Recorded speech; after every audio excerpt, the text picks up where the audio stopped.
not give the duty to speaking after such a dinner immediately in the morning to anybody else, so I thought I'd do it myself.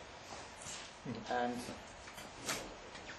the idea of this talk is to tell you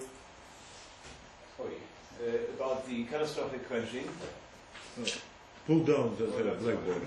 Yes. Maybe we need to reinitialize the papers. Do you want a book or something? What? Do you want a book or something? Okay. The project. Oh, it's okay. I don't think we have really heard much of the history of this catastrophic quenching. It really came about in the early 90s when Galileo and Samuel Weinstein proposed or found an interesting result in connection with two-dimensional magnetic fields. They considered driven turbulence and a superimposed sinusoidal large-scale magnetic field in the direction of the plane. And so such a configuration is, of course, a prime example of turbulent diffusion. You have a large-scale sinusoidal shear, you mix up the field lines, as we have seen many times, and you expect this large-scale field to decay. So large-scale field like this, in two dimensions, it's being scrambled by the turbulence, and it decays. And it does decay on a relatively rapid rate. A is the case for a low magnetic, for a low Mach number, or Reynolds number, and then as the magnetic Reynolds number increases, the decay becomes slower. The decay is actually not really slower, but there is a point at a certain Reynolds number where the decay really doesn't happen until a much later time, or below a certain field strength. And that was a very surprising result. And it was really not understood immediately. But it was anticipated that it may have interesting consequences for the Sun. And so in a subsequent paper by Weinstein and Galileo the year after, they proposed that given that the turbulent diffusion does not work in this experiment, and I should emphasize that is because of 2D, maybe the alpha effect also does not work. And it was, at this first point, really just a hypothesis. And it was interpreted as being a consequence of the fact that the magnetic field is being is scrambled to such small scales that the magnetic field amplitude peaks and becomes comparable to the Reynolds number to the 1/2 power. And so eventually that small scale magnetic field reaches equipartition, and at that point the entire diffusion process is being halted. That was the interpretation at the time. So here again, the root mean square value of the magnetic field is related to the overall large-scale magnetic field by the ratio of the large scale L to the skin depth of the diffusion length of the magnetic field to the power 1 to the power 1. Yeah, to the power 1. So that has to do with flux conservation, and if you interpret this in terms of magnetic Reynolds number, it would scale with the Reynolds number to the 1/2 power. As I said, this was an interpretation at the time, and it was really not borne out by subsequent analysis. Another speculation that was made in that paper, and that's really quite interesting, is the following. That's what they said in the end of their paper. They suggested that the turbulent dynamo, by which they mean a small-scale dynamo, would have a power spectrum, a dependence on wave number, which really peaks at this resistive scale. So they really anticipated that the magnetic field of the in MHD is really in the form of extremely small scale fibrils. And the concept of fibril magnetic fields was something that was familiar in the astrophysics community already since the days of Parker, who proposed that given that the magnetic field at the Sun is in the form of a sunspot, maybe the magnetic field in deeper layers may also be in narrow tubes. And so Parker introduced this term fibril magnetic fields. But in this case it's even more extreme because we are really talking about the resistive scale, and sunspots are clearly already much bigger than the resistive scale. So this is an even more extreme picture, but along similar lines of argumentation. So a turbulent or a small scale magnetic field, they expected would peak at this resistive scale. On the other hand, if you had a large scale magnetic field and they thought of the stretch, twist, fold dynamo mechanism as being one such mechanism, they anticipated that they would still have a lot of power at small scales, but there might also at the same time be power at large scales. The question then is, what is the relative amplitude of these peaks? Can they be at all comparable, or will this peak be much lower than the peak at the small scales?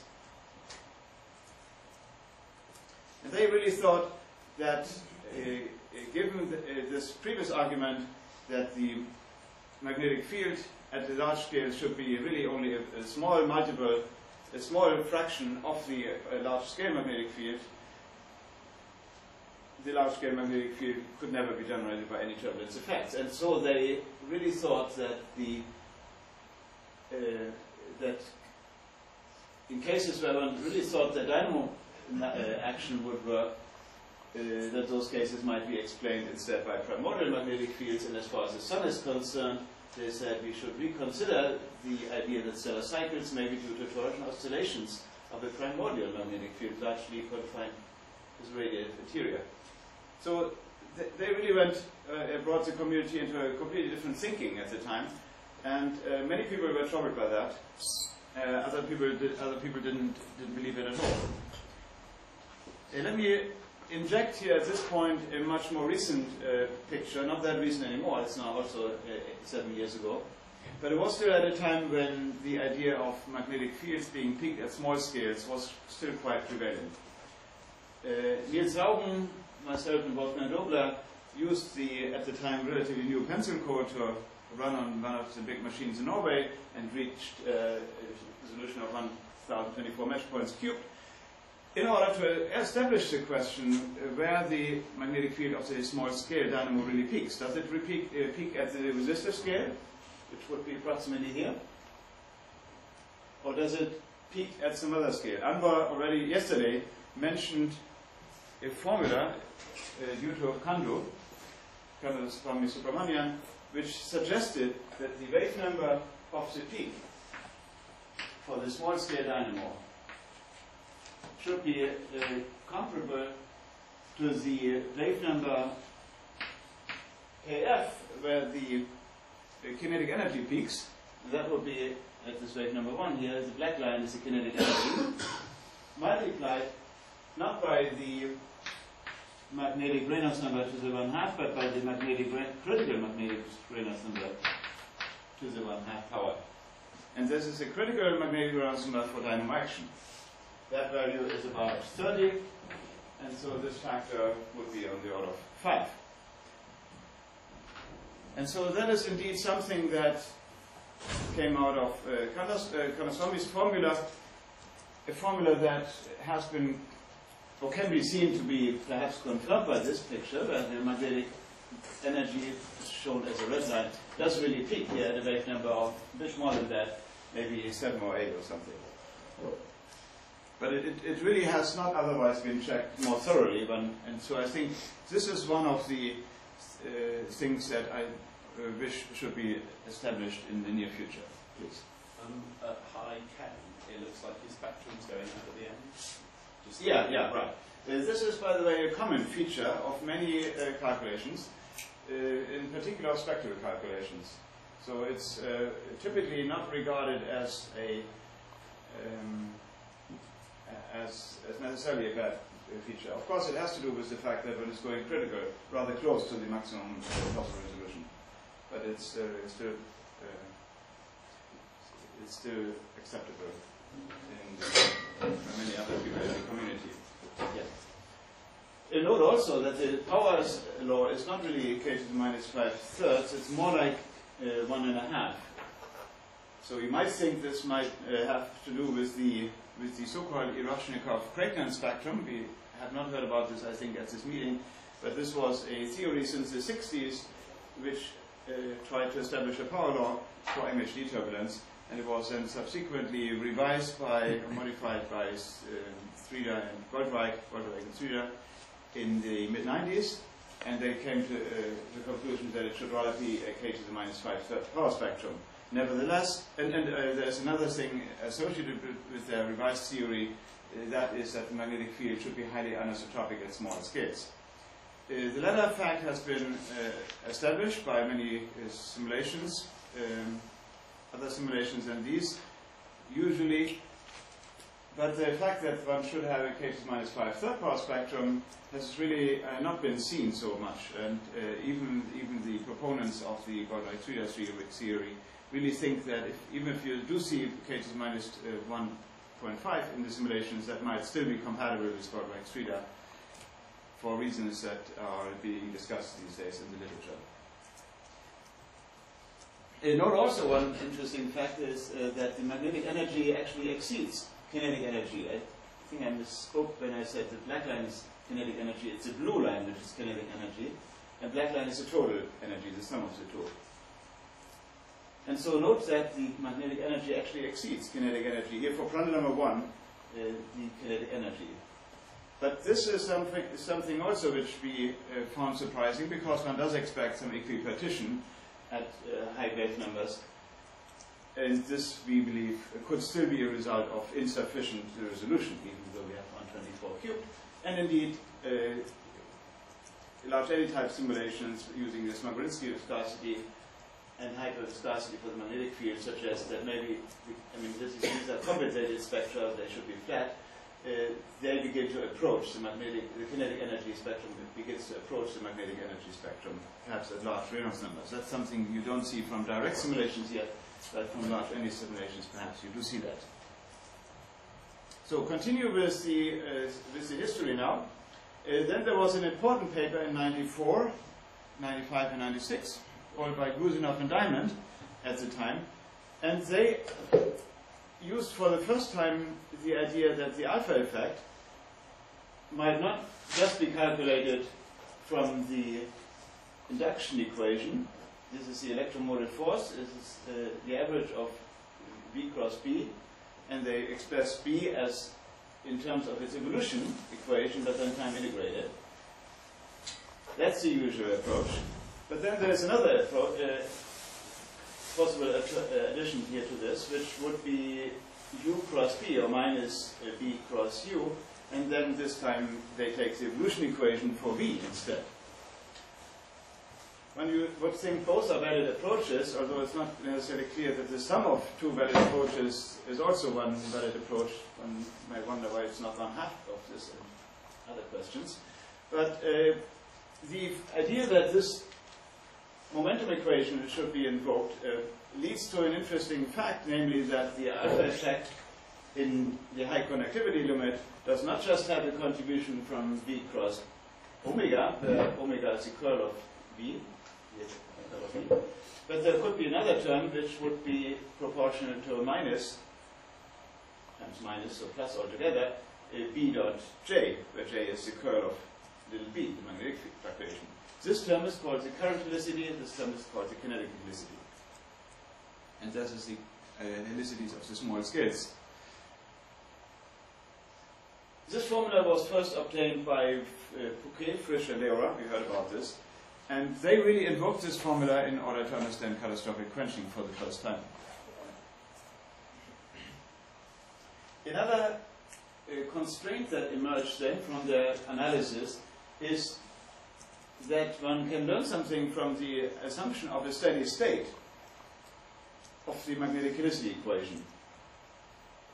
And so it basically leads to a formula which is perhaps easiest written down if I write it like as follows. So the magnetic helicity at small scales, I denote this here by little a, is given by U cross B. These are small scale magnetic fields. But now they consider an additional large scale magnetic field. So you have plus B naught. And then they have the microscopic magnetic diffusivity, which is eta times J. So that's the evolution equation of the magnetic helicity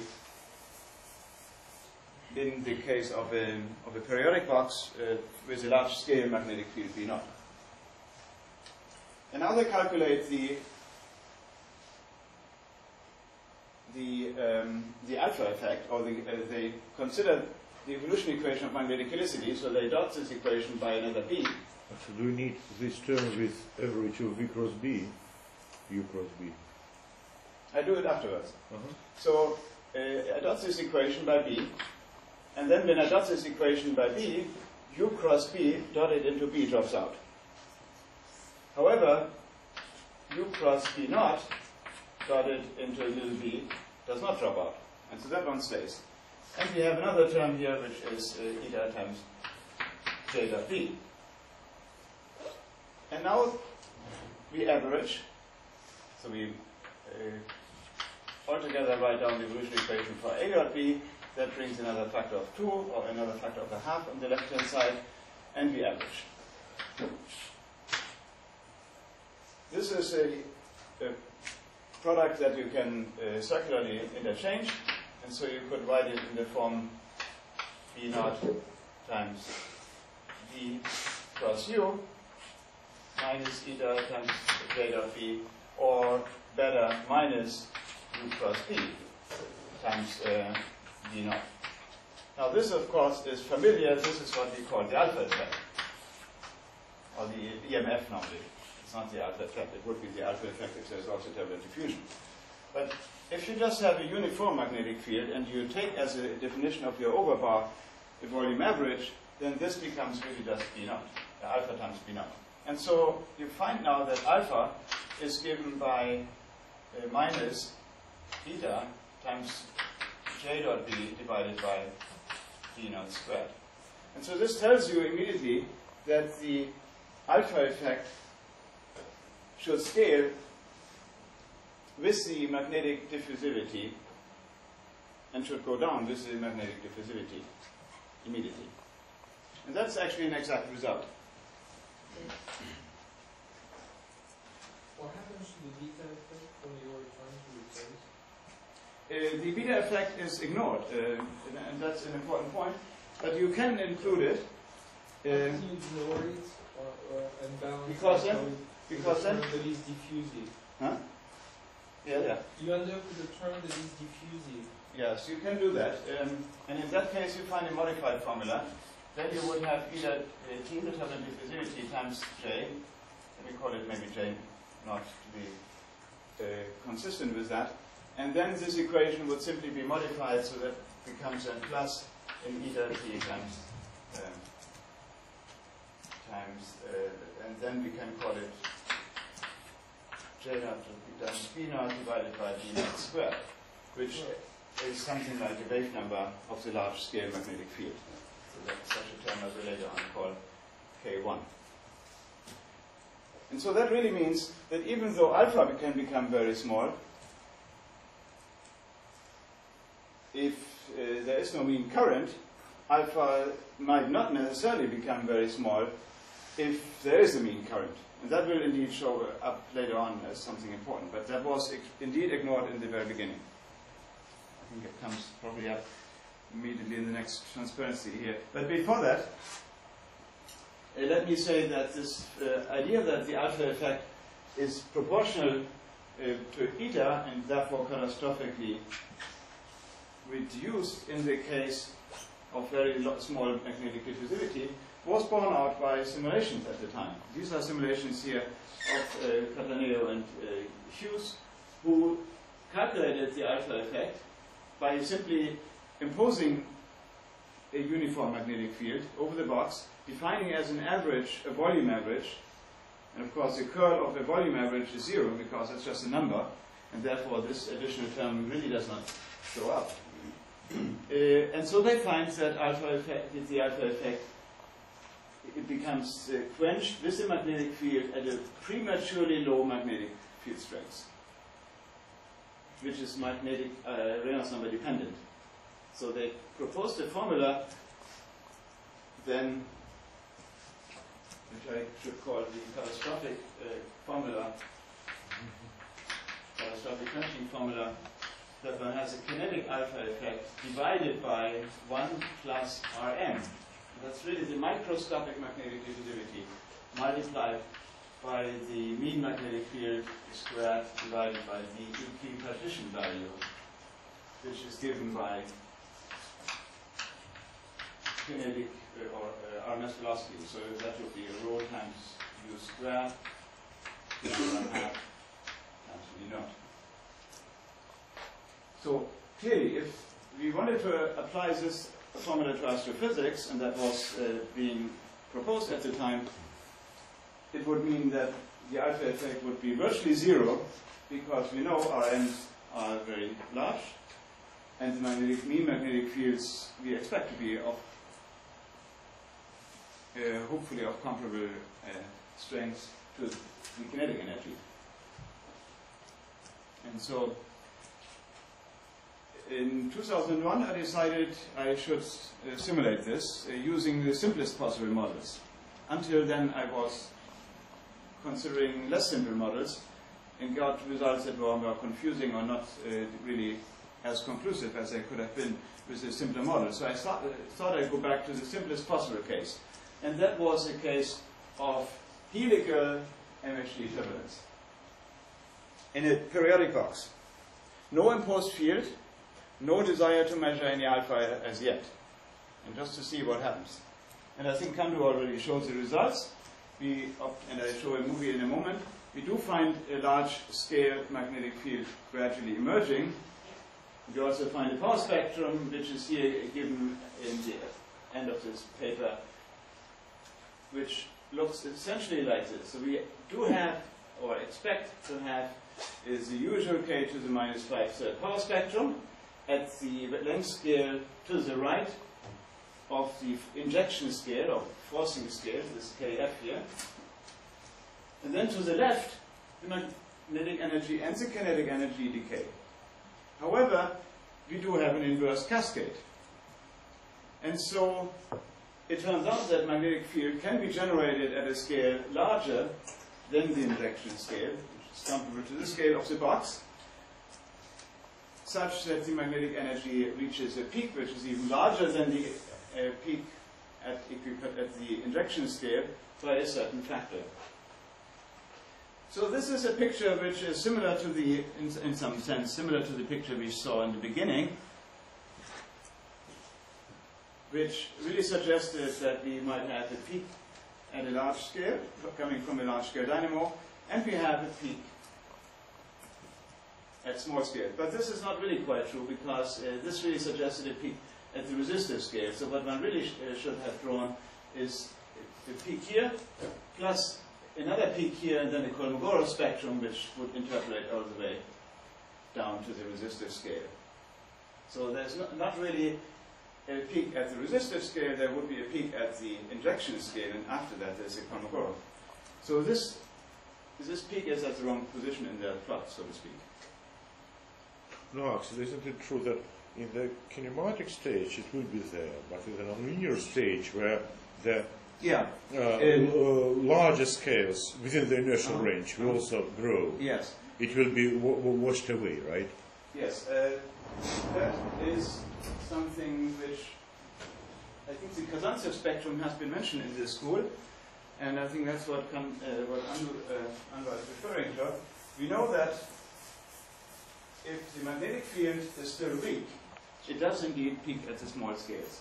So let's draw a power spectrum of the kinetic energy, which looks like this. This is the injection scale, Kf. And now we consider the case of a weak magnetic field, somewhere down here. So you start with some initial magnetic field. And it very quickly establishes a power law. And the power law will be growing and shape and vary, and it will look like this. And this is really the logarithm of the energy here. It's a logarithmic plot. And so, regardless of the shape of the initial condition, you establish a power law, and that has a slope of k to the plus 3 halves. It's different from the different from the Eroshnikov pregnant, which is k to the minus 3 halves. This one is k to the plus 3 halves. It's called the Kazantsev spectrum. And this happens regardless of whether you have a small scale or a large scale dynamo. It happens always. And then the thing grows until you reach equipartition. That just grows in a shape invariant form, and then after that you reach equipartition, and the spectrum really just begins to fill in the kinetic energy range. And that's really what we now see is happening in the nonlinear regime, and then you establish a peak at the state number here. Now this was as far as small-scale dynamo is concerned. If you do have the possibility of large-scale dynamo, this can continue, and magnetic energy can peak at a scale even further to the left. This brings up the interesting term scale separation that is often invoked in mean field dynamo theory. One is often saying one has to invoke the idea of a two-scale turbulence or of scale separation. And that's something, scale separation is something that shows up as far as the magnetic field is concerned, but it's not something that needed to be invoked in the velocity spectrum. Remember, the velocity spectrum does not have a gap anywhere. But it does have a peak at the injection scale. And what I mean by scale separation is simply the fact that there is space between the injection scale and the scale of the domain. If you think of the sun, we would think of an injection scale being anywhere between 1 megameter and 100 megameters, that the scale of the sun is of the order of 700 megameters. And so there is scale in between these two scales, between injection and the domain of the scale of the domain. In regards to the Kazantsev spectrum, apart from the horrendous calculation of the original paper and subsequent one that have introduced it, do you know any way to get 3/2 with a hand-waving argument that would be convincing? No, I don't think so. And in fact, it may not really be a case. I don't know. It's, I mean, according to the Kazantsev paper, he doesn't even talk about it k to the 5/3. He just talks about the Macdonald function. Yes. And if you know how the Macdonald function looks like, then it is very close to k to the 3/2. Yeah. And that's probably the best we can. With logarithmic corrections, right? So there is no sort of equilibrium, energy transfer, anything that will bring 3/2. But it's a dynamo. Energy is injected. There are no cascades. This is probably why it is difficult to simple estimates. It's very surprising to find a self-similar behavior, because if you're assuming k to the anything to the power something, it means you don't have a reference scale. So you're having a self-similar process which takes place, which underlies this, and there's no argument for how it is built. Yeah. Now, I understand that it's nice to have the calculation. The other option would be that people would consider it as a critical exponent in phase transition, for which, if you want the value for, I don't know, alpha in the Ising model, you don't have a hand waving. It's a critical exponent. Is it how people tend to think about it, or is it just because we don't know what type of process is governing the building up of that spectrum? I mean, we know the type of process. It's stretching at all length scales. The stretching mostly from large scales. So that's the main idea. So it was originally applied to the case of just forcing at this length scale without even converged turbulence.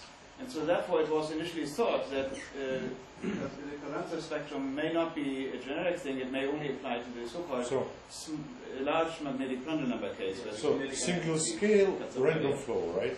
Okay. Originally in the paper in Kazantzov, it's a single scale Yes, random. exactly. Mm-hmm. That's correlated entirely. So, but And it was found later on that even under those type of conditions where you have Kolmogorov spectrum, you can see that in simulations easily over 1 order of magnitude. Oh, yes.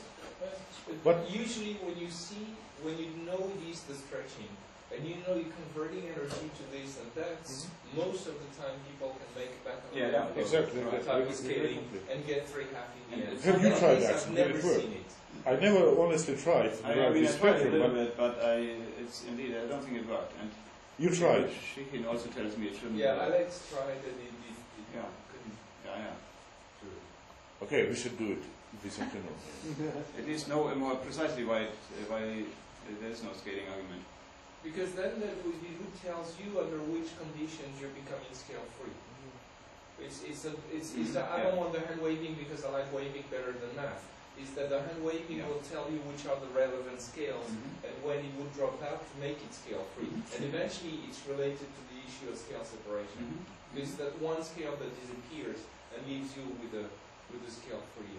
And moreover, if you indeed, I agree with you, if you think that you do understand what's happening in the physics, this means in 99% of cases that we can make such a back-envelope estimate, which would be being unable to do it is worrying. Yeah, it may be a worrying result, but it is simply something we have seen. No, the result itself is obviously firm.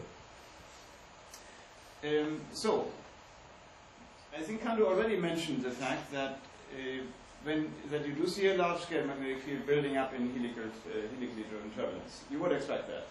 You, at least traditionally, you would expect that helically driven turbulence basically has an alpha effect in it, so to speak, and it should lead to a large-scale magnetic field, which may be as large as the scale of the box. And indeed, you see that. But what has actually been seen is that the magnetic field, as it saturates, and it's here not the traditional logarithmic scale, but it's b squared, what is plotted, b squared average, or b bar squared average. That means the magnetic field has already been smoothed or averaged in the two perpendicular directions in which the large scale component does not vary. That's a sensible definition in such a case. And then it has been squared, and then the result has been volume averaged. So you find in some low Reynolds number cases that the magnetic field grows exponentially, so you don't see much in the beginning, and then it reaches equipartition and settles off at a constant value. Somewhat higher Reynolds numbers show similar behavior, but you notice something striking, namely that the time it takes to really fully saturate can be quite long. And in fact, it can be so bad that in some simulations you don't even have an idea that there may be a saturation occurring. And so I thought something could be wrong here.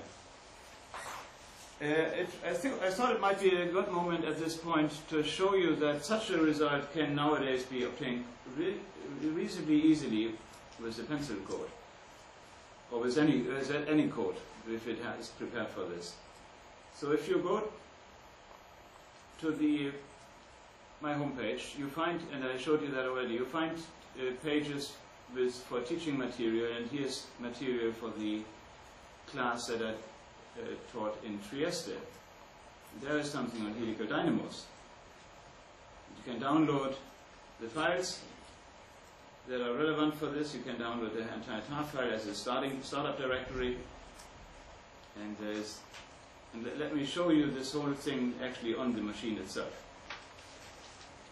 So we have a initial condition, start.in, which consists of, in isothermal, we have an isothermal equation of state, and as initial magnetic field we take a Gaussian noise with the amplitude of 10 to the minus 4.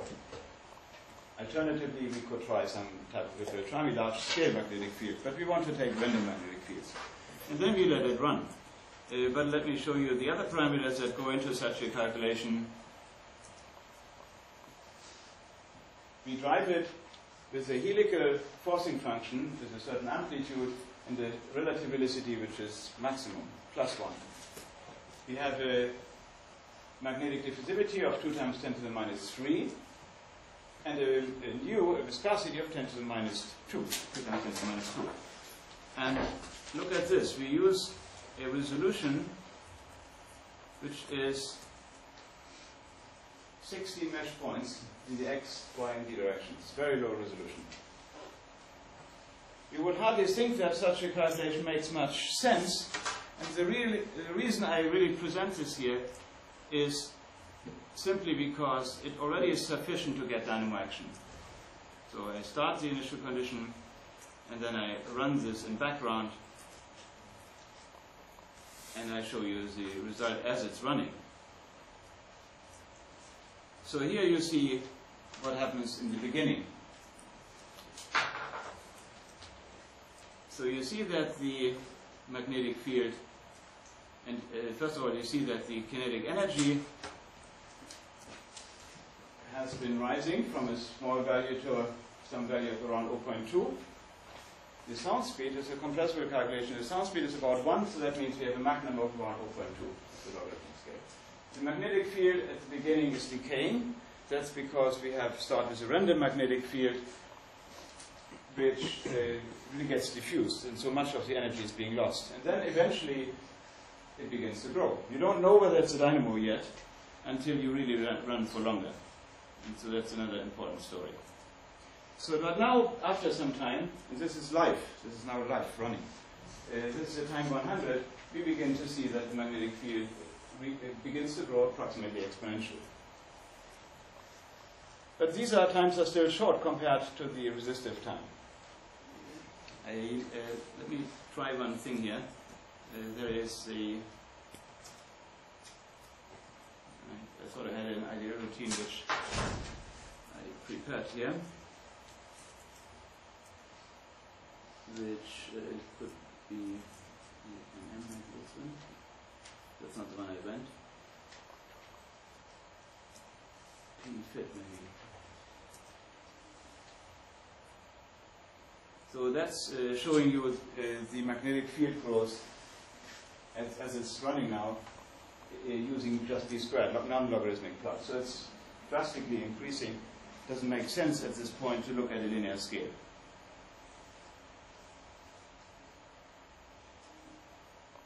So that's where we are now. We have now reached a time of about 250. And let's, in the meantime, continue with the presentation as it's running here. And so, we clearly need to have some understanding of what leads to this slow saturation process here. The idea was, already then, that it may have something to do with magnetic helicity. And so let me explain that here. We know magnetic helicity equation takes the following form. I've seen this in presentations of Flandus. In the beginning, d by dt of A dot B is given by minus, and we're talking about a periodic box, and the volume average, so there will be no flux term emerging, is given by twice beta. And there is, of course, the magnetic permeability, which I often neglect. So I also neglect it here. But it would show up at this point. And then the other volume average. So initially, this term, of course, is finite. There's no magnetic field. And magnetic helicity evolution equation really doesn't put much of a constraint. But if you wait for a long time, and you do reach a steady state eventually, then d by dt must always vanish in the steady state. And so in the steady state, you learn, therefore, that j dot b must be 0, which I found very surprising at the time. Because we are talking about a helical dynamo, so you expect the helicities to be finite. So why should the current helicity be 0? It can be 0, however, and still being non-trivial, and we heard this yesterday, if you have contributions from large scale and small scales which cancel each other. So this can become the zero by having contributions from the mean magnetic field and the fluctuating magnetic field.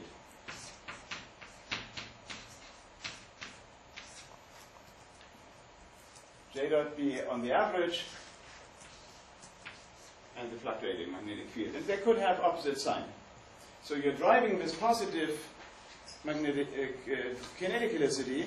The positive driving of kinetic helicity implies positive driving of current helicity, but it must imply then negative helicity or current helicity in the large scale magnetic field. And that's the reason, or one of the reasons why you obtain an alpha effect which has an opposite sign to that of the driving. Alpha effect really corresponds to the sense of helicity of the large scale magnetic field, and so that would be this contribution, and it must have the opposite sign to this in order to be able to achieve a steady state. Let's go back to the simulation as it's running here. So that was the latest we have seen here. Yes. And now we have reached a time of 600. And you see the dynamo has saturated. But let's look at this a little bit. So exponential growth and then subsequent saturation. But let's look at this using the linear scale. This is my P fit here. And that's how it looks like at the moment. Forget about the red line here. This is the magnetic field as it's looking right now here. It's still growing, so we haven't really reached saturation yet. So if you thought you have reached saturation, or when I thought so, when I showed you this, it wasn't actually really quite true yet. And the reason why it's so slow is because it's very difficult to make this steady state if the magnetic capability is very small. But eventually you should expect to see a steady state. At the beginning when I saw this, I thought something was wrong with the simulation, and maybe it will blow up at some point and stuff. So it was quite challenging. So let's continue with the talk and then look back again in a moment.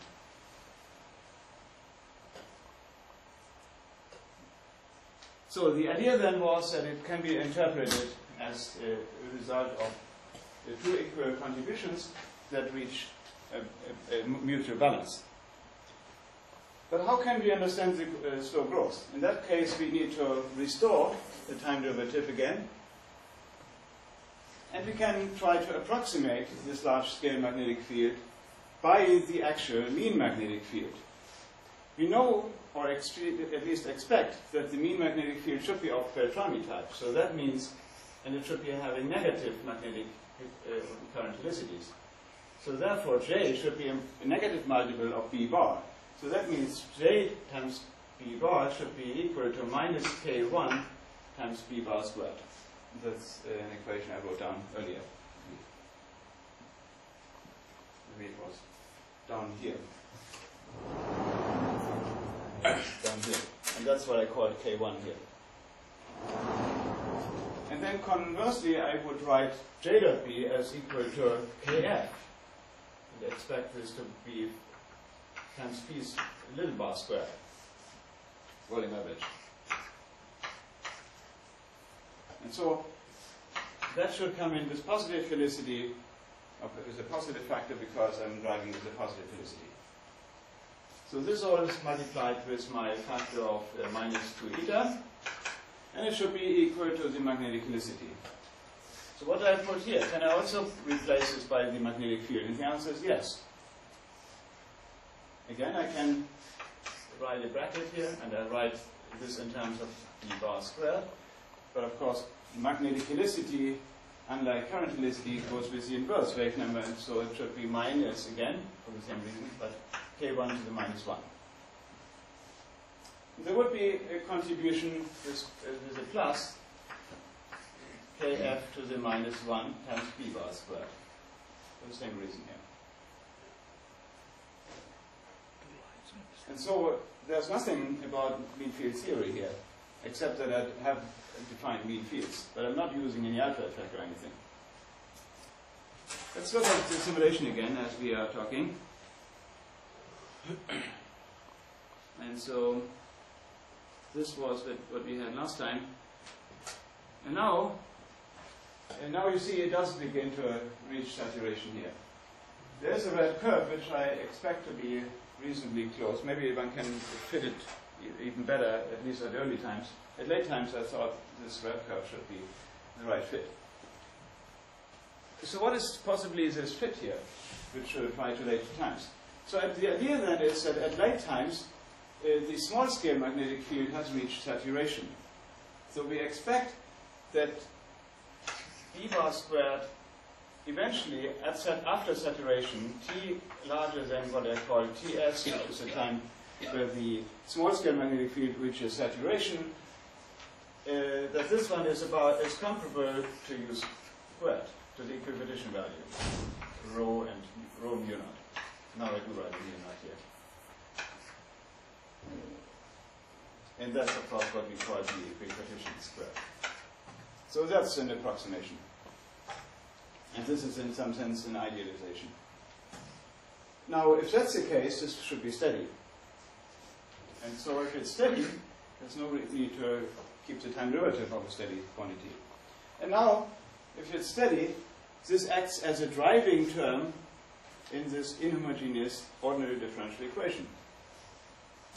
So you can immediately see that at early times, the mean magnetic field is still weak, and you get a linear growth of the mean magnetic field squared, where the growth should be proportional to minus eta times kf and times k1. That's what you expect at early times. So you expect at some early time, a linear growth, yes, of B bar squared. However, at later times, eventually you reach equipartition. These two terms begin to balance. So what is the point when the two terms balance? That's given by B bar squared being equal to little b bar squared, little b averaged, little b squared averaged, multiplied by the wave number of the injection scale, kf, divided by k1, this one, and a plus sign in between. That's at steady state. At early times, however, we have an evolution term which looks like 1 minus e to the minus 2 eta molecular times k1 squared times t minus ts, end of bracket. And so if you expand the exponential, you see that you have indeed a linear growth proportional to the factor 2 times eta, that's where the 2 comes from, multiplied by k1 squared, but divided by k1, so that's only 1 k1, multiplied by kf, that's what I told you to begin with. And so it satisfies the linear exponential growth in the beginning, but it reaches an equipartition or an equilibrium later on, which looks approximately like this red curve here. And so as time goes on, this is reasonably well reproduced. And so that's what the simulations simply show us. Let us also look at the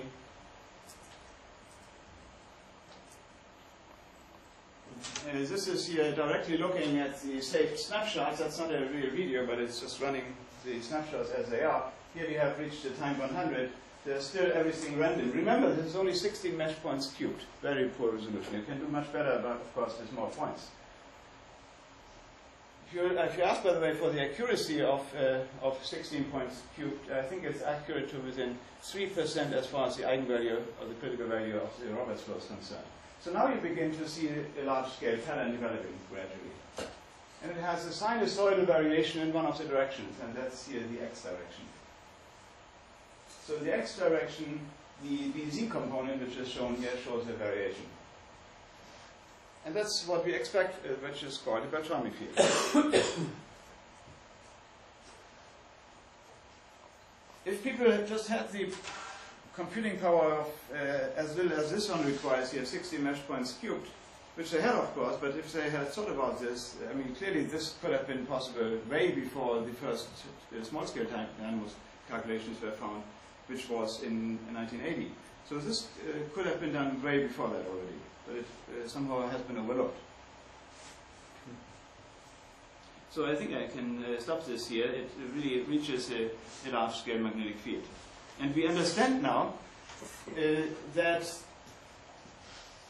the magnetic diffusivity of the small scale does enter. And that is surprising, and it's possibly a disaster. So even though we do reach field strengths which are comparable to the equipotential value, and even above it, because Kf is larger than the injection scale, in this simulation by a factor of 5 in this simulation, and in the one on the just showed you on the computer, it was larger by a factor of only 3. But it was larger, so you do reach super equipartition. But only at the expense of waiting for a resistive timescale. That's of course not acceptable for astrophysics. And so we needed to understand what's going on. This idea here was a rather crude idea. It does not make use of any mean field dynamo theory, but it did illustrate a few aspects already. One of them was that if we expect there to be helicity fluxes, for example, we could expect there to be additional terms on the right-hand side. And they could possibly scale with the like a diffusion term. And so you could ask yourself, in which way would it work?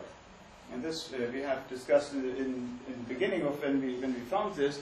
And it turned out that in order to alleviate the time scale, what you need to do is you need to have a loss of the large scale magnetic helicity. And in order to, but then you suffer, of course, from having a lower amplitude. In order to compensate for that, you need to have a loss of the small scale magnetic helicity at the same time. And if that's what you have, you can alleviate both the time scale plus the constraint of a low amplitude. The more quantitative calculation involves here, let me show you here the animations of the olden days. These were basically simulations that you just show here with 60 mesh points cubed. This was already 128 cubed. Here's another calculation shown at 128 cubed at a larger magnetic quantum number. And so let me stop this simulation here, because you see that the large-scale magnetic field has not reached equipartition yet, and you don't see any large-scale pattern at this time yet, even though most of the spectrum has already saturated. You then continue running. Even at this point where the magnetic field has gradually become somewhat more important, you still don't see a large-scale pattern. You have to wait and wait and wait until eventually you really do see a large-scale pattern emerging. And that's the time when, again, we have these two different humps, one at the ejection scale and an even higher one at the scale of the domain. Here, on this picture, you see yet something else.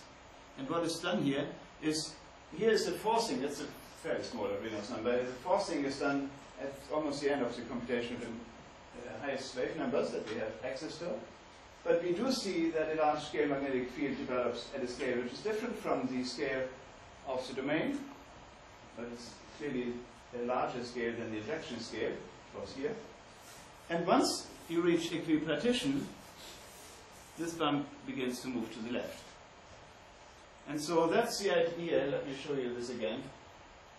See here the bump, follow the bump, and it moves to the left.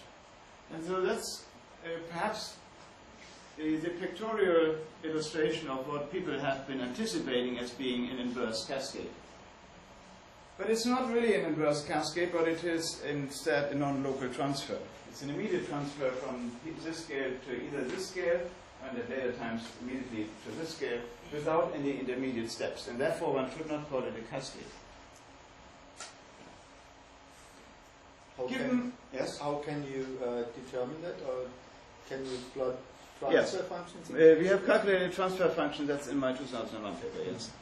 And so there's a unique demonstration that the transfer of energy really goes directly to the large scale. So we have now seen from this picture how we expect the late time behavior to look like. What is shown here is a picture where both time is exponential or logarithmic and magnetic energies are logarithmic. You do see that you reach eventually super equipartition. That's the red line compared to the blue line. The blue line is the energy level of the small scale magnetic field, which is approximately constant fairly early on. That's what I assumed here, that it is fairly early on, constant after the time Ts. So that's the time Ts here. After that, the blue curve is steady, but the red curve still shows sub-equipartition magnetic fields. And they begin to grow very, very slowly in this closed box until you reach saturation. At the beginning, however, you have exponential growth, which looks like the curve here, because you have a double logarithmic plot. It's only at early times that you do have magnetic energy conservation, magneticity conservation, meaning that large scale and small scales are quite constant. That leads us to a constraint of how small the large-scale magnetic field has to be compared to the fluctuating magnetic field. It should at least be smaller than the fluctuating magnetic field, because at this early time we have this relation to be true as opposed to this relation, and so effectively this kf over k1 term, it's the other way around. And so we should expect a magnetic field never bigger than k1 over kf at early times. Whether that's really true needs to be seen. It may not really be very realistic, but that's what this model would suggest. And there's another interesting story. Note that the entire dynamics was critically dependent on what happened at small X scales and what exactly happened with the diffusion process. And so that connection, it's important to understand that whatever simulation you do, your microscopic diffusion properties may enter in a drastically important way. You would not expect that. Normally you think you have turbulence, you do something at the end of your spectrum very far away, and surely this is never going to affect anything at the large scales. But it does in this particular case. And you can imagine this. I think I have it in the next, one of the next few graphs here. So if you did, for example, a thing like hyperdiffusivity, and hyperdiffusivity means you're not using a diffusion operator proportional to del squared, but del to the fourth power, or even higher. In this case, we would use del to the fourth, which means the diffusion term scales not proportional to k squared, but to k to the fourth power. Or even higher if you have a higher order resistivity. So then what you would expect is that these wave number factors will be raised to higher powers. And if you have, for example, a third power in here, then this will affect the estimate of your large-scale magnetic field at equipartition. And so you would expect this one raised to a higher power. Suppose we force a wave number of 5. Then 5 divided by 1 to the third power gives 125. So you just do hyperdiffusion. You don't expect anything bad to go wrong, really. And all of a sudden, your final saturation value increases from 5 to 125. And that's not just imagination, that's shown in this direct simulation. Papers, Graham Sarson from Newcastle. So you greatly exaggerate this estimate, and this is borne out by simulations. I remind you again, this is for a closed domain. But I remind you also of the fact that hyperdiffusion has been used not just in simulations where you expect small-scale dynamo action, but in fact in simulations of the geodynamo. So one should be careful, it may just be fairly wrong. So now I have, let me just think here, some results about the case with boundaries. And if you do have boundaries, much of this simple analysis changes considerably. And we have seen this already in Anwar's talk. And simulations with Wolfgang Dobler immediately showed us this also already in 2001, namely that the saturation level of the magnetic field decreases with increasing Reynolds number. This is an Rn here. Here, another more recent paper of 2005, where basically the same result is still confirmed. So B squared over A coefficient begins to become smaller and smaller in a box which is now open, and becomes smaller as Rn increases. So this was bad news in the beginning, because we thought it's not realistic to have a closed domain. We should open the domain. And I think Anwar mentioned this, of course, in his talk yesterday.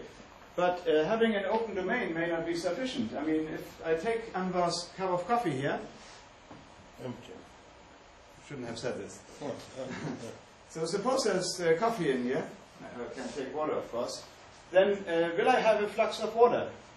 Will there be a flux of water or not? I mean, it's an open domain. So if there's an open domain, we might expect a flux. But where's the water? It doesn't come out. So we need a mechanism actually to get the water out, like so. And so if you don't have it, it cannot work. And so that's what the simulation showed us.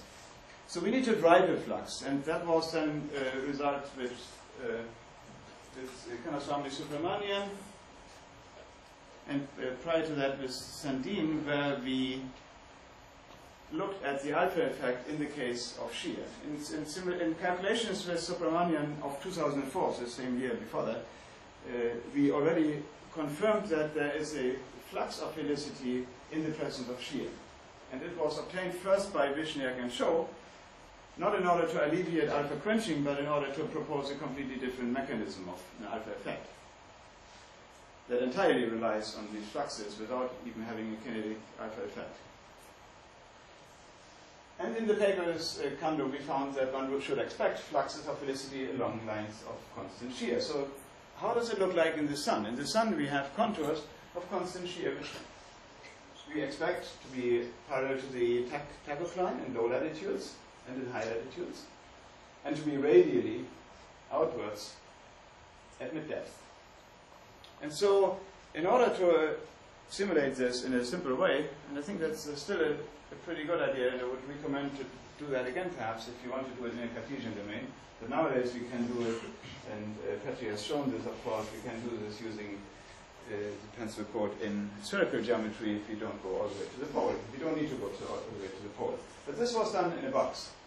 And so simply such a geometry was reproduced in a box by simple sine and cosine functions.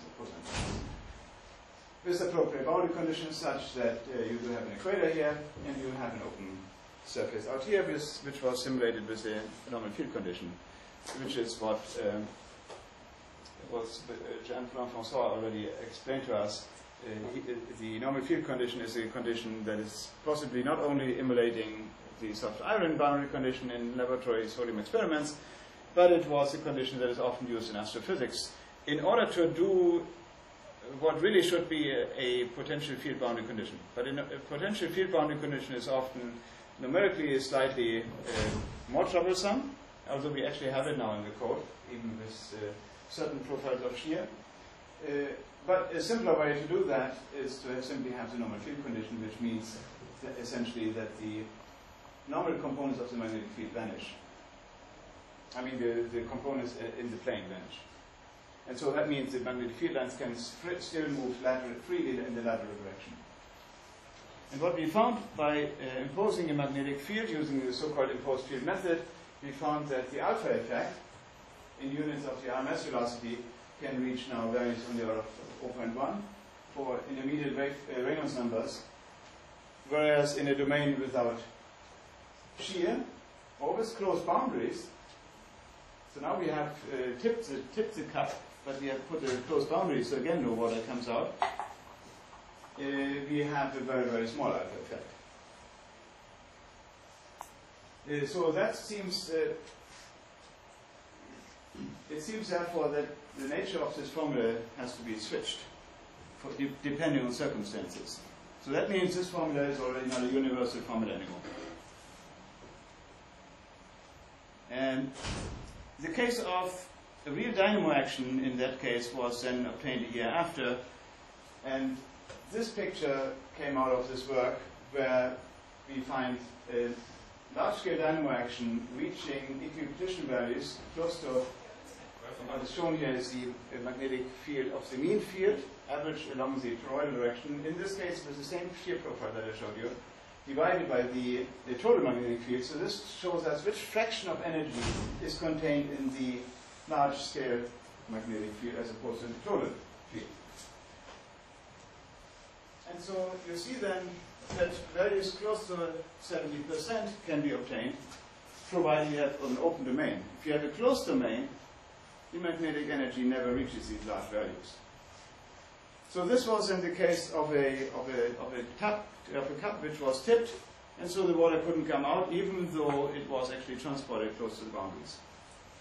Another such case was shown 3 years later by Petri, Arlit, and myself, not in the connection with force turbulence. One should really realize force turbulence is very artificial. There's no such thing as a local forcing function, but it's an extremely convenient way of studying turbulence. And so one should not forget that it's important to understand things and make contact with analytic theories, which often are isotropic, but on the other hand, they are really not realistic, and so one should at the same time be worried, is that actually making sense, yes or no? And so indeed the answer was yes. Very much the same predictions were obtained in the case of convection, which Petri showed us already. If he has a closed domain, the magnetic field does not reach significant values if the box is closed. Here is shown the fluxes that we actually see in the simulation compared with the contours. They are largely aligned with the direction of the iso-rotation contours. In a moment I will propose a somewhat more generalized formula, which ends up to be like this here. But before that, a few more examples where we have really been able to use this idea, one should perhaps cautiously say, of understanding how the alpha effect is changed, namely in the presence of fluxes. Let me show you this equation one more time actually to discuss it. Actually what you see here is the traditional alpha catastrophic quenching in the numerator, in the denominator. Which one is downstairs? Huh? Numerator. The denominator. So in the denominator we have this catastrophic term in this equation too. I will show you in a moment where that comes from. But upstairs we just have not only this term out here, there's other terms, and most importantly they all scale with Rm. Anwar showed already, and Piali showed already this term. There is of course a time dependence, which I can absorb in this equation here on the upstairs on the right hand side. But in particular there is a flux. And so this flux, if it's there, it can drastically change this catastrophic behavior, because now if this term becomes significant, the Rm factors really cancel out, and all of a sudden any Rm dependence is completely lost off this equation. And so with this prediction from this simple model, one expects, and in connection with the Vishniac-Chow fluxes, we do expect that magnetic helicity fluxes should work along these contours of constant shear. And that was the simulation that Petri had calculated. However, if you have shear being in the horizontal direction, and you have a closed domain, and often one has a periodic domain, you expect that the flux goes out and in and out and in, and nothing goes out in the end, because it just comes back in again. And so this catastrophic quenching should not be alleviated in this case. And that was indeed confirmed by a simulation of Tobias, where he finds that the n-hat magnetic energy of the mean is a very small number, below 10 in his units, compared to that of the total magnetic energy, which is more like above 500. In the open domain, you find large-scale magnetic fields, which are best visualized as we call them butterfly diagrams, even though in this case there's a steady state and therefore no butterfly. However, if it's really true that all we need to do is to open the domain, why don't we just do it? And so instead of using a periodic domain, Petri just used the soft iron condition, so to speak, the normal field condition. If you do that, together with the no free slip condition for the velocity field, you do expect magnetic helicity goes now sideways out of the domain. And the story should change. That's an expectation from this simple model. And so now you run it. Much more expensive, of course. And what do you find? Catastrophic quenching is alleviated. So these are direct and very strong proofs that there must be something behind this rather simple idea. So how can we understand this? Because this really has not been anticipated from basic theory yet. The only way at the moment that one can easily motivate the occurrence of these terms is by doing the so-called Tau approximation, which means in a natural way that we are looking at the time derivative of the electromotive force, dE by dt, and therefore we immediately involve evolution equations, not just for u, b, but also for u, which incorporates the Lorentz force. And that then incorporates this J dot B term that we have seen earlier. It's not the same J dot B which we had in this equation here, so I should warn you. There could be some confusion easily because there is an exact formula for alpha in the steady state which applies either with volume averages, in which case it's absent, or with volume averages. And it shows the alpha effect in the saturated state or any other state, whereas this one is a prescription. And that's the reason also why the term really comes in with an opposite sign. So the total sum of these two things you expect to be of the same sign as that of J dot B. And so omega dot u has the same sign as J dot B. So if this term is by magnitude bigger than J dot B, then the whole thing should be proportional to minus either omega dot u or minus J dot B, which is indeed consistent with this one here. But we do expect that these terms approach each other in such a way that for large ions or small edas, the alpha effect is nothing else but just a very small residual remaining of this otherwise of this balance of two otherwise big terms with opposite sign. They come in with opposite sign. And of course, we can calculate this. These don't have to be, of course, J dot B terms. They can and are in general to be expected tensors, which are written down here: bk, bi, l, epsilon ijk, which is one of the things we wrote down in the blackboard one of the days ago. In pictorial, of course, it corresponds to this twisted pipe, which Anwar showed us earlier. It's much nicer than this picture here. So this twist in the pipe corresponds to adding this little J dot B here. So what does one do with all this theory? I'm just repeating what has been done before and demonstrated before. We split down the total magnetic helicity equation, again ignoring surface terms, just the same as what we started off with on the other board here with this equation.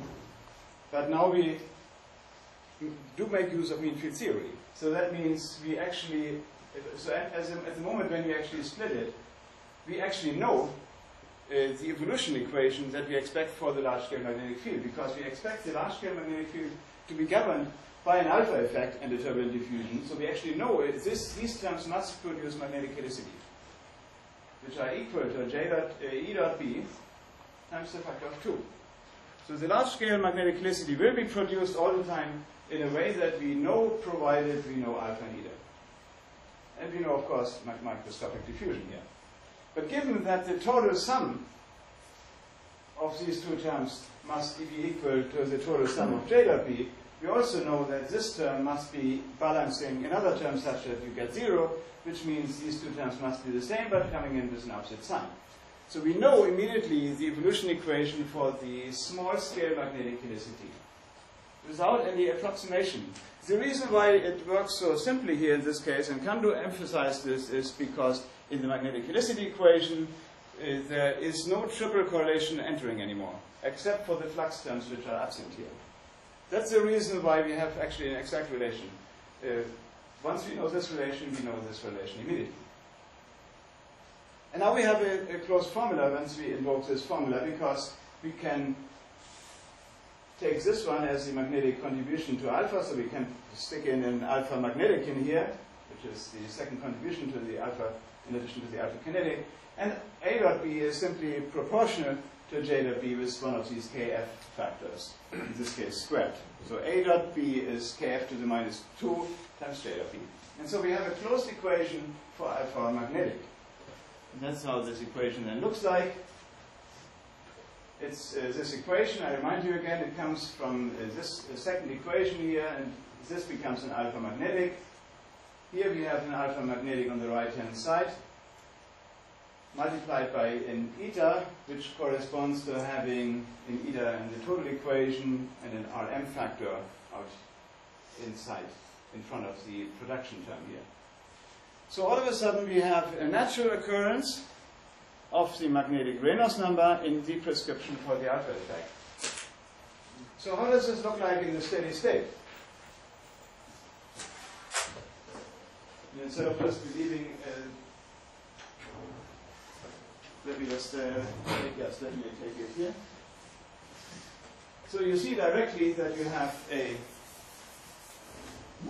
EMF here. EMF is given by alpha times E minus eta t times J.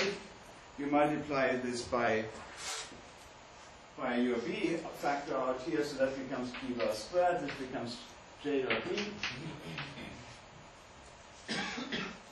Divide this by B partition squared, by B partition squared, and you multiply by Rn. So you multiply this one by Rn, and you multiply this by Rn, and then this whole thing becomes equal to alpha magnetic. So we can say plus alpha magnetic, I'll divide it on the right hand side, alpha magnetic, but alpha magnetic is just the difference between the actual alpha minus the alpha kinetic. Follow me here. And this whole thing should be 0. So alpha magnetic on the right hand side is just the same as the total alpha minus alpha kinetic.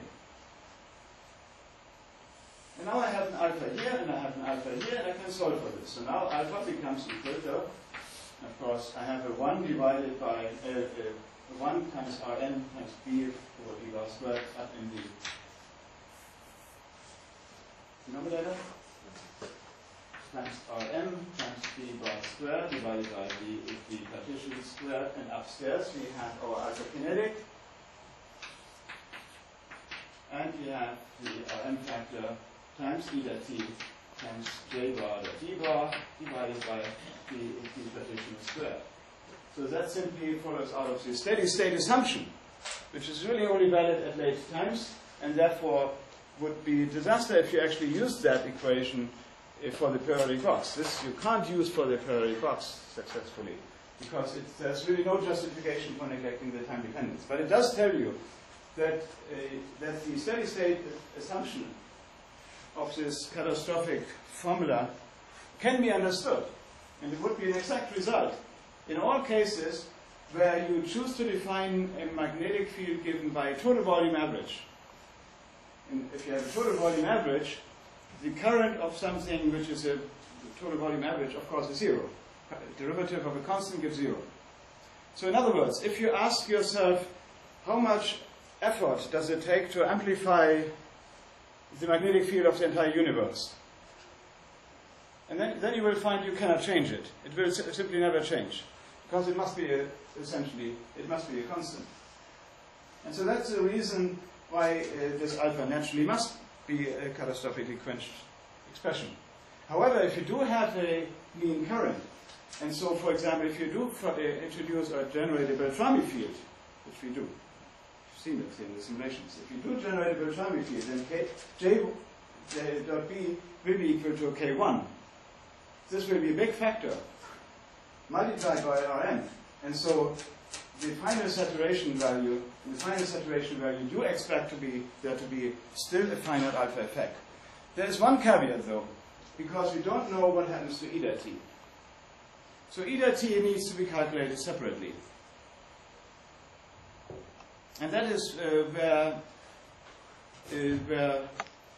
recently much more work has been accomplished, and it has been accomplished by using the test field methods. And we'll use a few more minutes on the test field method then before I close.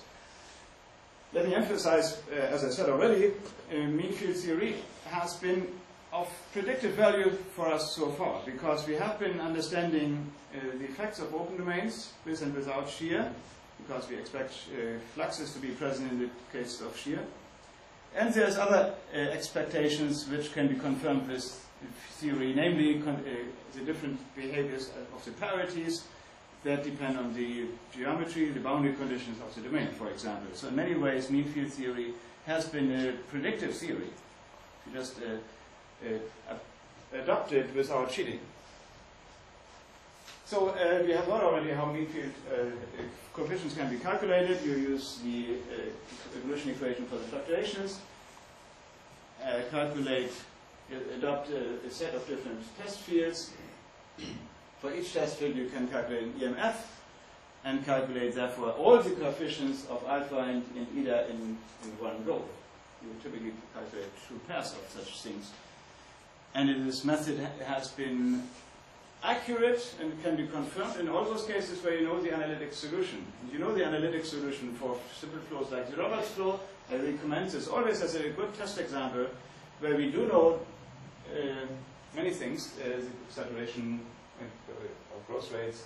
And here, for example, if you did make the SOPA assumption, which of course we normally don't do in the test field method, but we could in principle ignore this term if we just wanted to make see the agreement with analytic theories.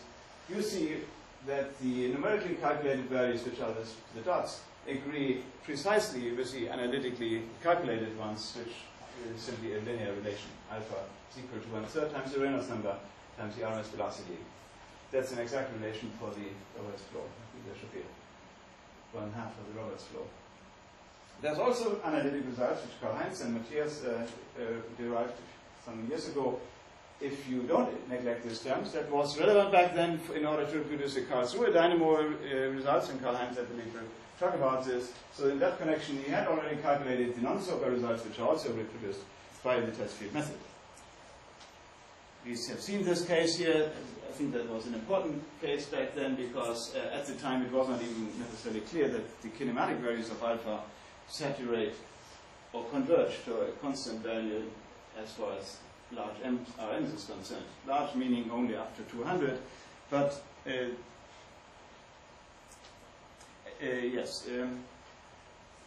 And if, two more things which are quite interesting, because you do expect, or you do find, that if you actually change the wave number of your test fields, the results do change.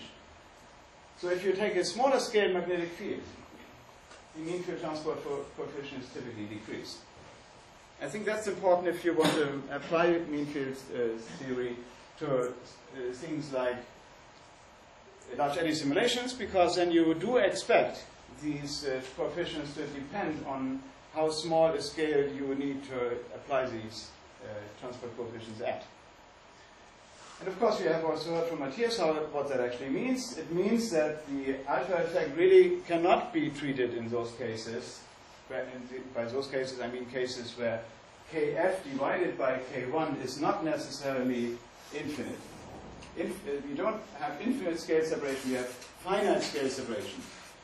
And so when we have finite scale separation, it does not mean that mean field theory breaks down, as it is often thought. It just means that the multiplicative relation between alpha and b breaks down, and you have to replace it by a convolution. By a convolution where the integral kernel is just the Fourier transform of our alphas evaluated at different values of k. So you know how big this kernel looks like. It has an exponential form. This is a result from the simulations, and it may have even been a novel result because I don't think this was that well known. Karl-Heinz, was it actually expected? I mean, was it known in the literature? It was clear that it is a kernel, but it wasn't clear that the kernel is now an exponential. And of course, it's a convolution not just in space, it's a convolution in time. And this is not only just of academic value. Let me show you one remarkable example here. And that's shown in the other transparency. You know that the growth rate it should be equal to the alpha multiplied with the wave number minus eta times eta t times wave number squared. So now we have used the test field method, and we could in principle calculate the growth rate. And we can compare the growth rate with the actual simulations. So here's the actual simulation, and the growth rate that we get from the dispersion relation we can compare. And it disagrees. So why does the growth rate come out to be incorrect? The growth rate calculated from such a simple formula. What is wrong here? And Karl-Heinz emphasized this. We calculate these alpha effects and eta effects under the assumption of everything being steady state. So let's take everything to be steady state, and let's see whether the steady state can grow exponentially in time. Of course, we violate steady state. And if we violate steady state, we have to abandon a simple multiplicative relation already, and we have to replace it by a convolution. And the convolution, of course, means nothing else than a multiplication in Fourier space, or a Laplace transform space. And we can calculate indeed these alphas and eta s's for different growth rates or for different frequencies. That was shown in the previous transparency. And then, if you do that correctly, and these results are also shown here, you do reproduce exactly the correct values here. So that's shown in here for different Reynolds numbers. The actual lambda that you would get for a different growth rate is different from the original value, which would be down here for 0, s. But indeed there would be a finite s, namely the same s that the lambda is equal to. So this must be, these points must only be searched along the diagonal of this graph. So I was starting off by saying that the eta t was not known. Now we begin to know something about the eta t, using the test field method applied to the nonlinear regime, or let me call it the quasi-nonlinear, or quasi-kinematic regime, which is what Matthias did. So here's the result, namely alpha effect gets quenched. It does become smaller for the equipartition field strengths. These are the magnetic fields relative to the equipartition field strength from a dynamo simulation in the steady state. And eta t is also quenched. So it's not true to say that eta t is a constant. It does become smaller for finite field strengths in a weakly Rm-dependent fashion. What happens beyond Rm equals to 600? We don't know yet. It may go down a little bit further. It may level off. One would hope that it levels off, and I think this is one of the things we really would like to see in the near future if we have access to bigger calculations.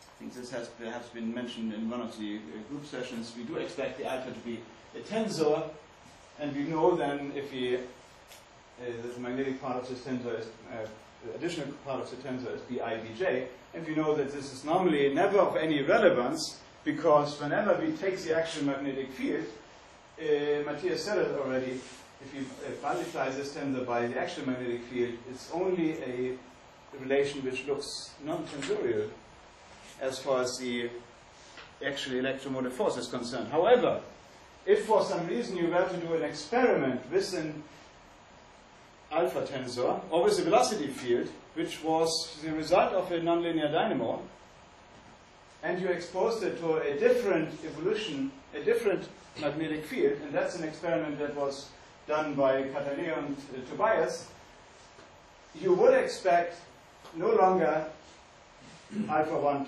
plus alpha 2 to be the result of multiplying this tensor with a different magnetic field. Indeed, it could take various different values. It could take values of different superpositions of these two terms. And it can actually take the result where you just have alpha 1 and no alpha 2 contribution if, indeed, this B bar, B tilde, chooses itself to be 90 degrees phase shifted relative to the actual B, in which case multiplying with this matrix gives you a zero result.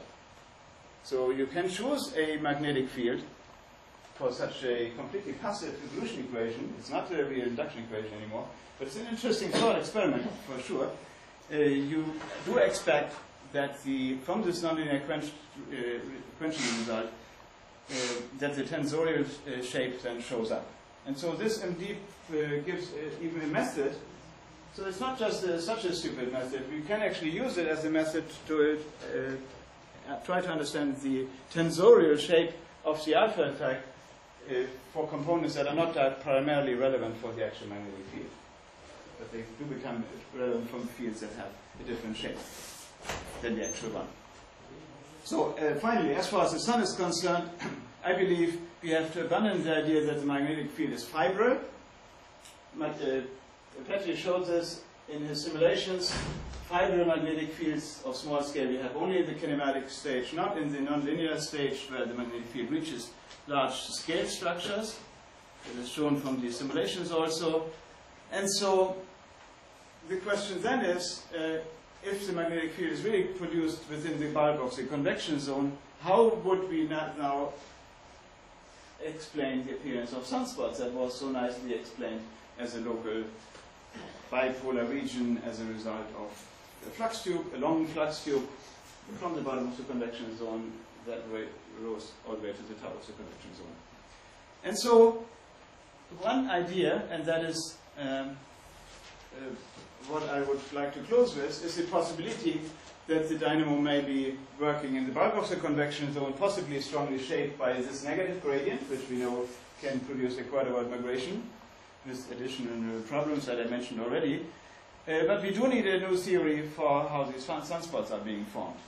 And I forget whether it has been mentioned or not.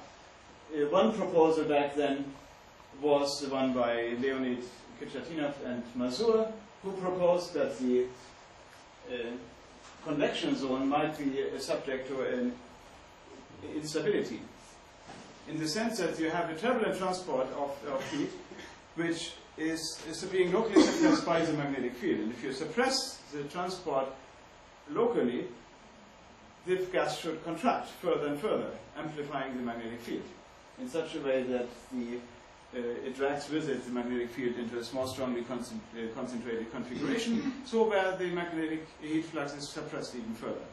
Another idea, and this is an observation that has nothing to do with this idea here, but it does show perhaps that sunspots are seen to be shallow phenomena. Another idea is that the magnetic and Reynolds stresses could have a magnetic field dependence which would emulate a local instability.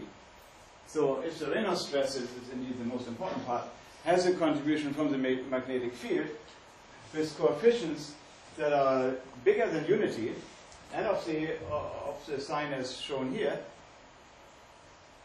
you would expect and could expect a local suppression of what looks like a total turbulent magnetic pressure being opposed. You know that the Reynolds stress normally comes in with a term proportional to delta ij times b bar squared, or b total squared. But we assume that we have a uniformly distributed background turbulence, and locally this turbulence is being suppressed by the magnetic field, and therefore the turbulent pressure is being reduced. And that looks like it's a contribution from the mean magnetic pressure. And so if you actually solve these equations with the reversal of the magnetic pressure, you find it in inverse buoyancy instability. Buoyancy instability means that stuff moves upward.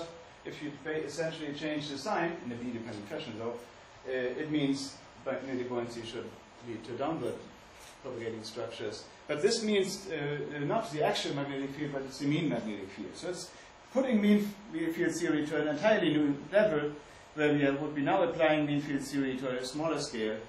Here is shown the same thing in a three-dimensional calculation. This curve here, the dotted curve, results actually from a three-dimensional simulation of turbulence in a parallel box, confirming, therefore, that we indeed would expect a minimum of the net pressure for magnetic fields that are not too strong. So I think with this I want to close here, and would like to therefore propose that there are many new ways to look at dynamo theory with new eyes. We need to, and we have at our disposal simulations with which we can use and calculate transport coefficients. in regimes which we can test numerically, but also in regimes that are astrophysically relevant, where we cannot test anything anymore, and where we can possibly propose new scenarios for the solar dynamo. So I think we are really not at the end with our understanding of how the solar dynamo is working, but possibly very much in the middle with new ideas that need to be explored. And with that I want to close.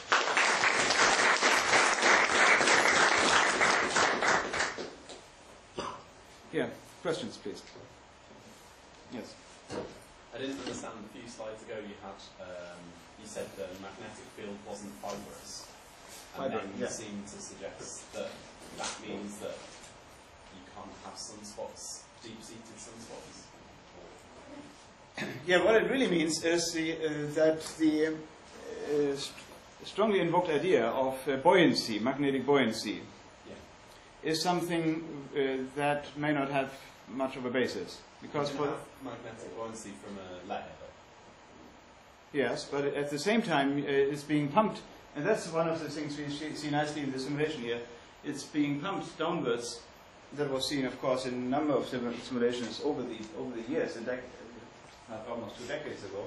Magnetic field is mostly being pumped, and the effect of magnetic buoyancy is not really that strong. In particular, if the magnetic field takes a more smooth value, I mean a smooth distribution, a more diffuse structure.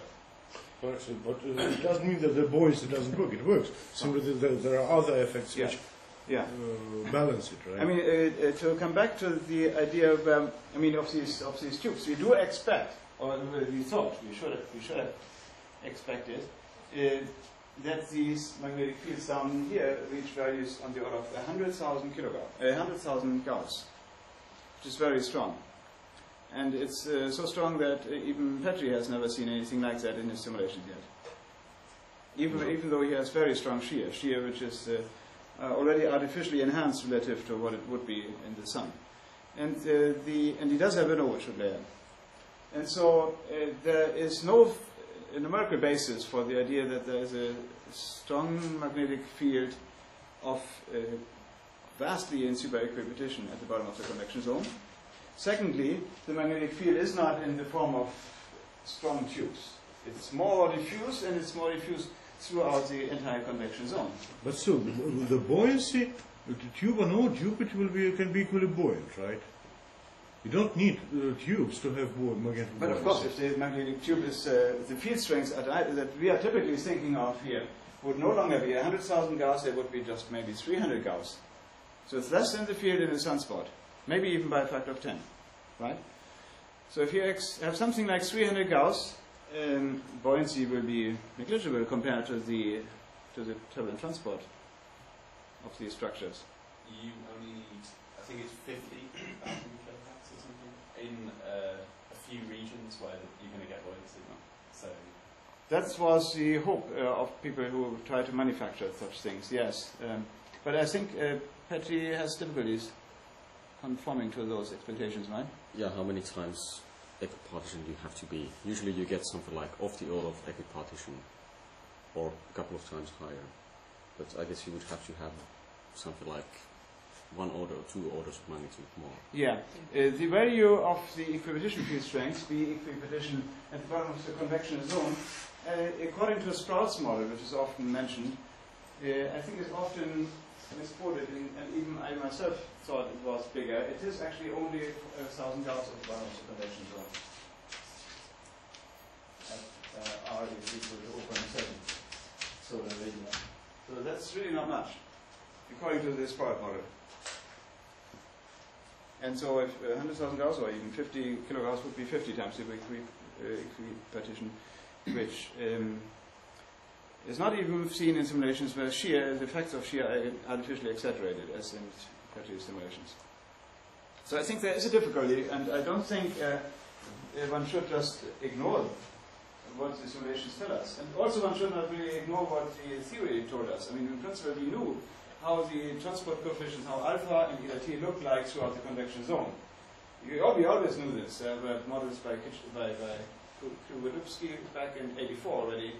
And by and large, they probably still hold as a rough guideline at least. But one has simply is completely discarding all these kind of things in favor of having more freedom.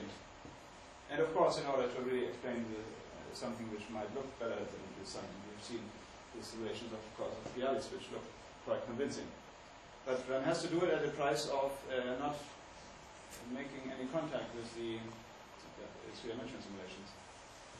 But actually, generally, these flux tubes, it's given that there are no clear physical mechanisms to produce, to split quasi-homogeneous magnetic field into flux tubes.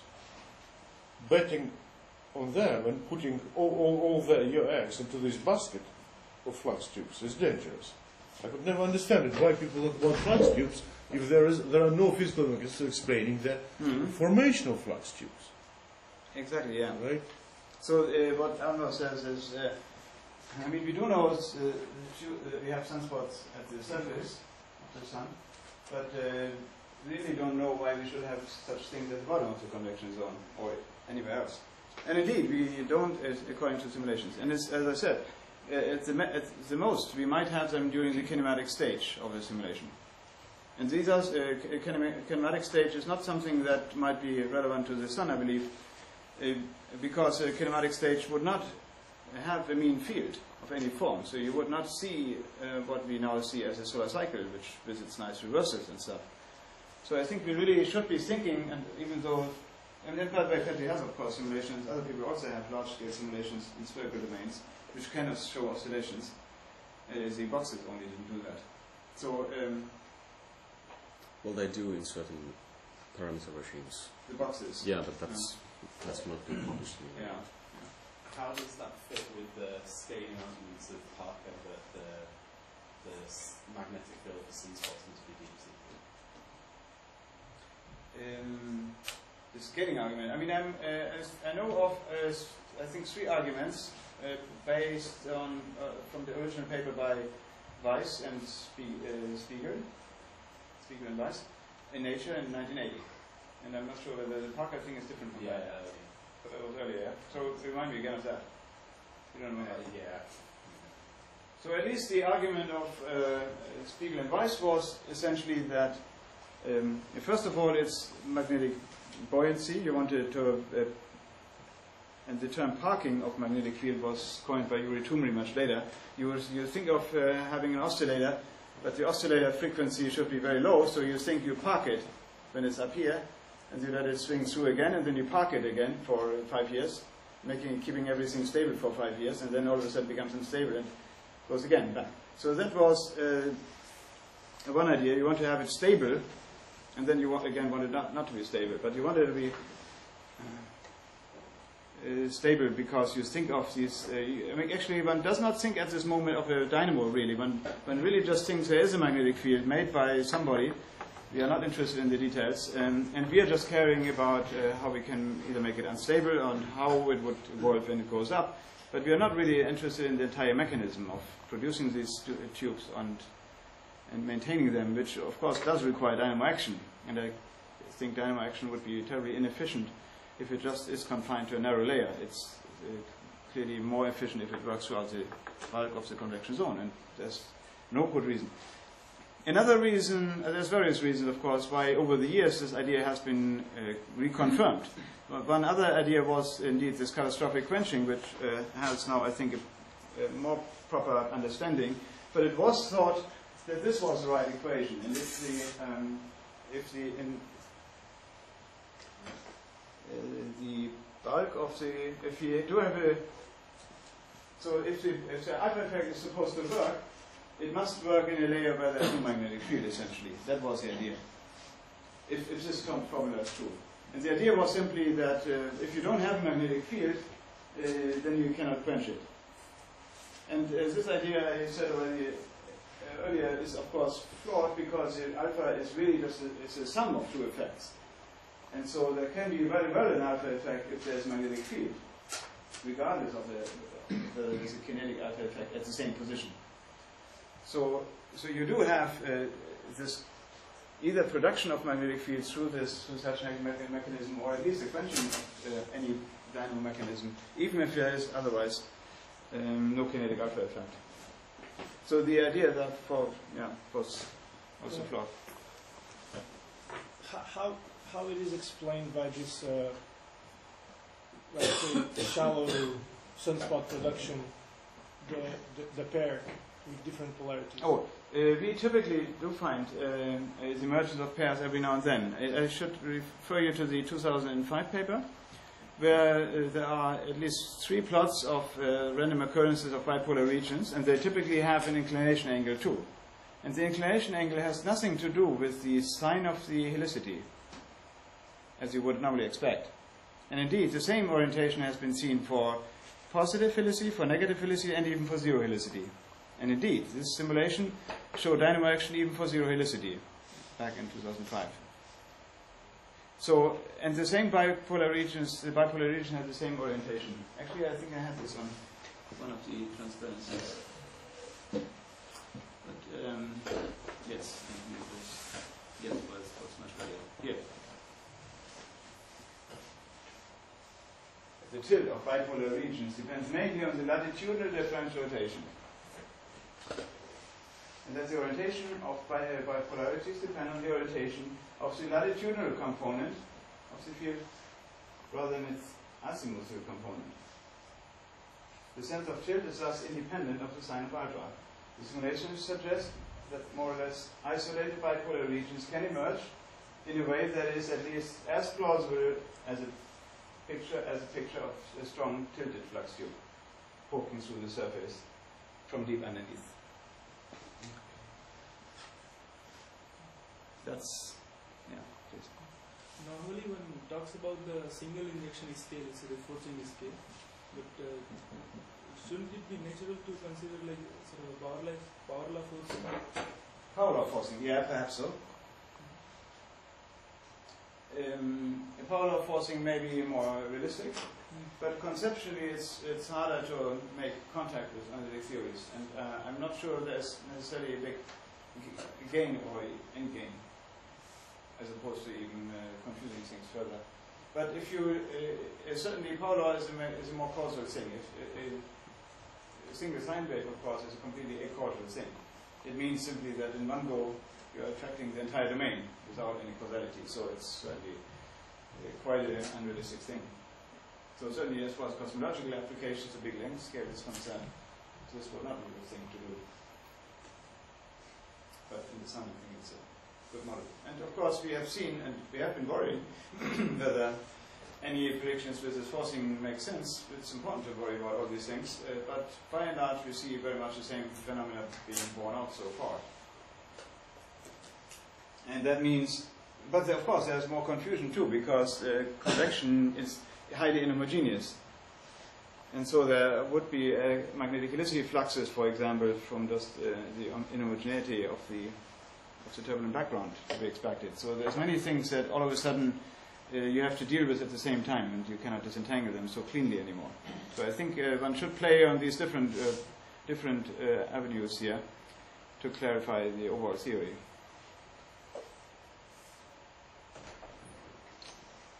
Yes, Iris. Are fragments seen in high resolution penumbra the same you are speaking about? The what in the penumbra? Fragments seen in... Filaments. Yes. The penumbra. We have certainly seen from manufactured sunspot simulations, which were done by a number of different people, also Toby Heinemann and more recently Matthias Rempel,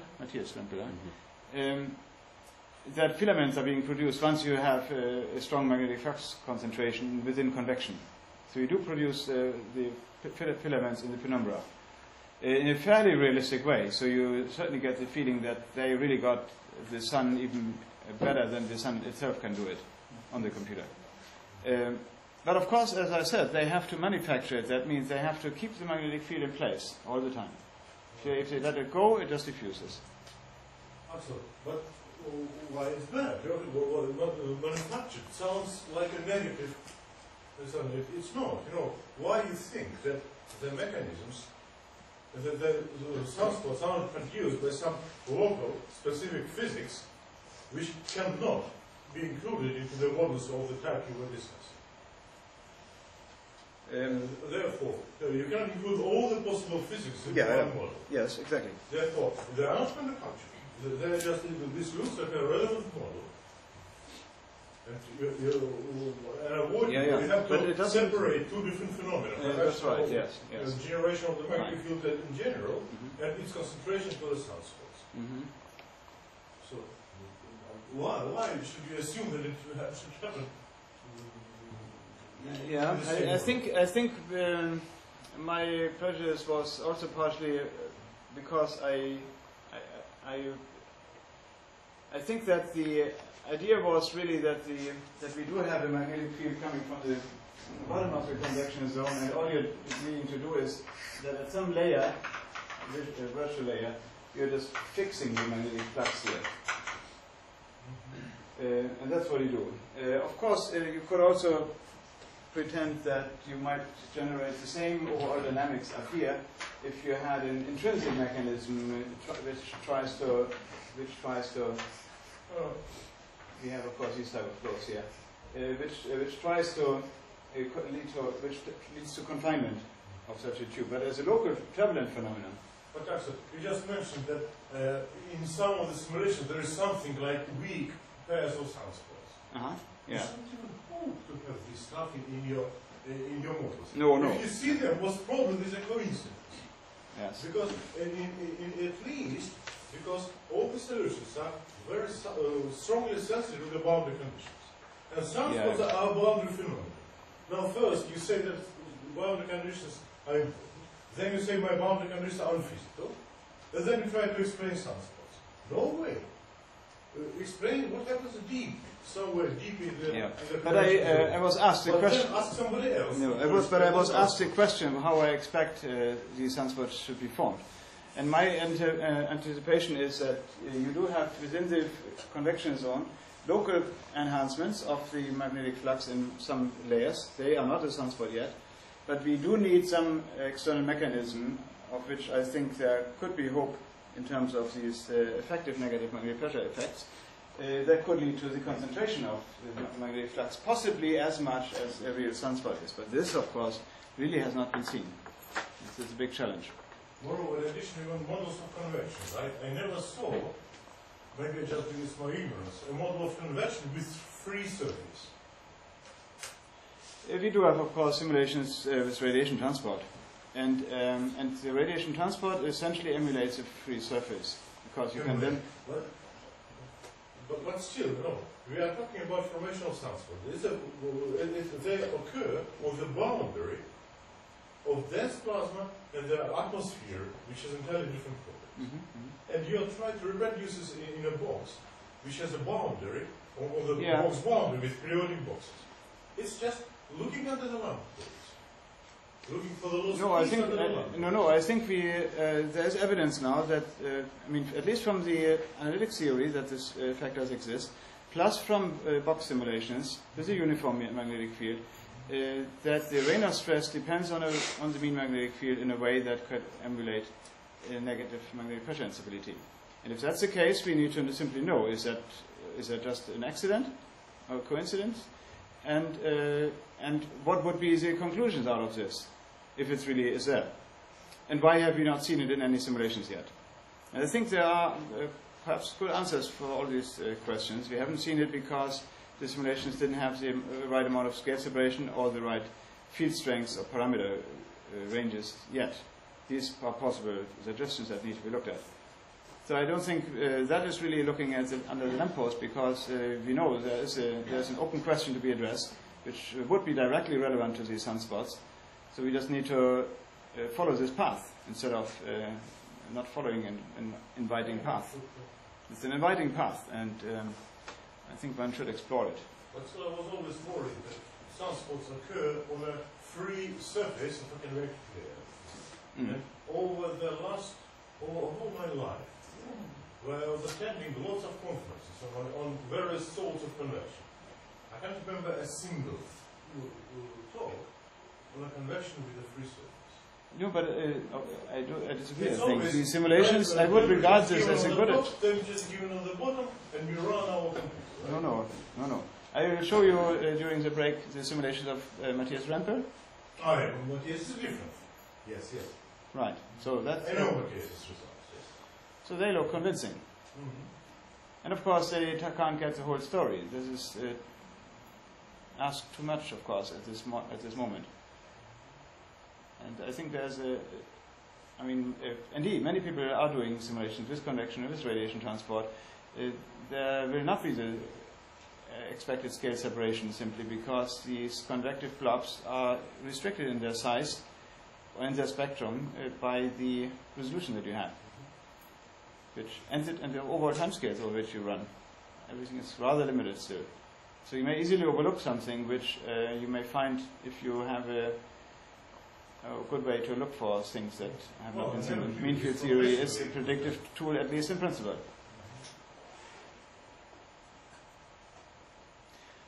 Any other questions? And we should have coffee if there's hopefully also some cookies, right? Yeah, I